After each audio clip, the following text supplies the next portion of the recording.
That being said, I'll let Alex kind of take us through the first section today in terms of news and updates. And Yep. So thanks, James. So for this one, it really is an update. It is on DAP to GDAP, which we've covered, I think, for almost a year now, as to the different changes and the different dates from Microsoft. So again, in a nutshell, in the Partner Center, there was the option to have delegated admin privileges, which is DAP, which allowed you to access your end customer tenants as a global admin, as long as you had that relationship and the admin agent role. It was too permissive. It was too easy to kind of focus on that as a vector of attack for bad actors. So Microsoft introduced granular delegated admin privileges, which is, as you might have guessed it, a much more granular approach to having those permissions.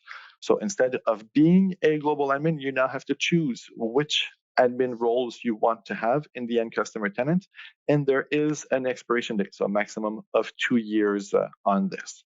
So as far as the updates are concerned, I think it's on the next slide. Well, so this is what I've just covered. Why do the transition, right? Because it is more secure, it is better, and it is more compliant. It's just, for example, some partners that weren't using any of this at all had global admin credentials for their end customer tenants, and then all of the techs internally would use things like IT glue or other gymnastics to kind of share those logins, to be able to help customers. So it wasn't, to do anything bad, but it was, the way they were working. Well, if there was any type of breach or incident, it was very, very hard to pinpoint, who did it, which of the techs did it, because it would just have been, admin one or whatnot.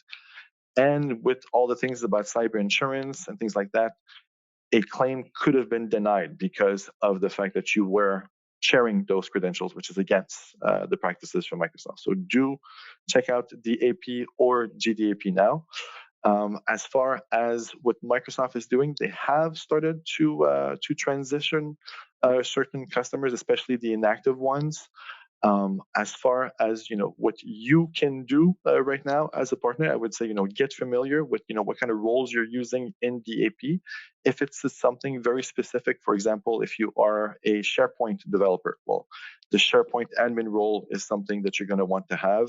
Potentially even some other admin roles, that kind of link everything together.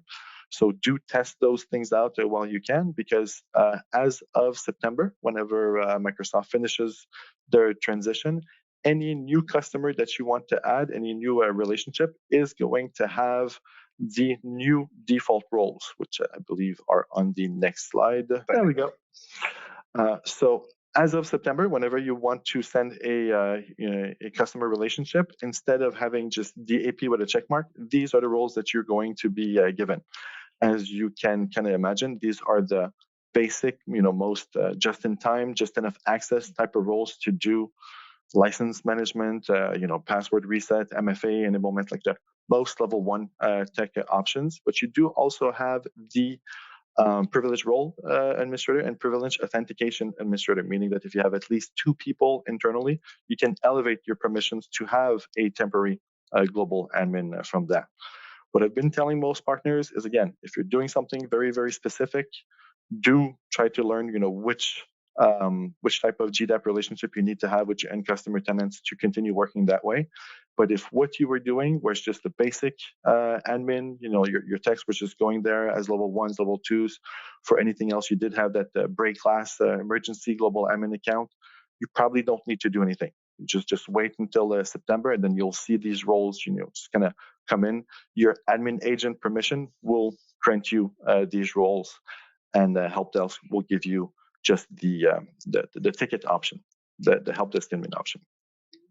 So hopefully that makes sense. It's, again, we have tons and tons of guides on this and videos. There's lots of documentation, again, from Microsoft. But unless you're doing something very specific, you just want to kind of go with the flow and wait for that transition to come. Just be aware that as of September, this is what it's going to look like.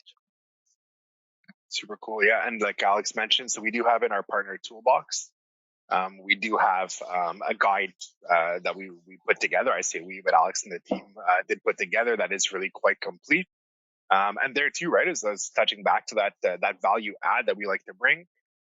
reach out. If any of that's great, if you skim through the guide and it's still kind of sideways for you, not to worry. It's honestly, it's what Alex and I get to, and our team, again, collectively here get to do, is to help simplify and make sense of all of it. So be aware, don't be scared, but do reach out if anything is concerning for you.